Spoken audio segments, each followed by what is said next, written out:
Sa puntong ito, makasama po natin si Police Chief Inspector Resty Soriano. Siya po ang hepe ng Pililla Rizal Police. Magandang hapon po, sir.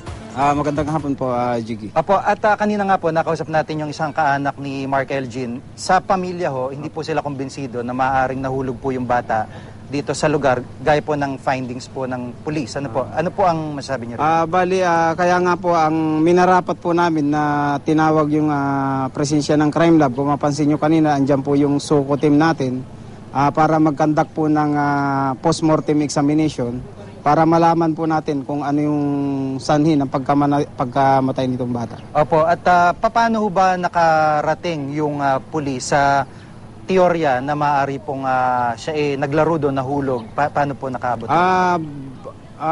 Itugma natin doon sa oras na pangyayari at yung pagkasabi ng lolo niya na sa oras na bandang alas 5 ng hapon ng March 19 na kung saan huling nakita yung bata na nakikipaglaro doon sa parting lugar na yun. Kaya nagbigay tayo ng na malapit doon sa kinatagpuan ng bangkay niya.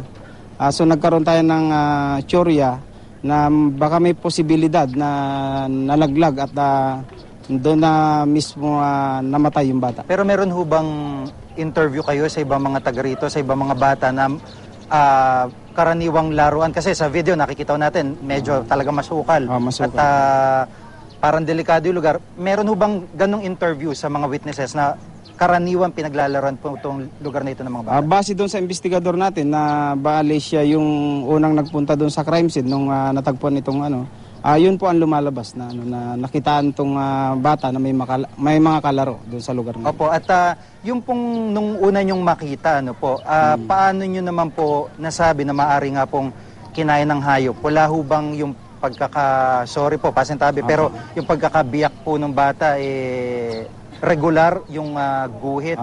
Gawa po nung yung reported sa ating kapulisan po at sa barangay natin, di umano, sabi ng mga residente na nakitaan itong aso na gumagala na may kagat-kagat na bahagi ng katawan nitong bata.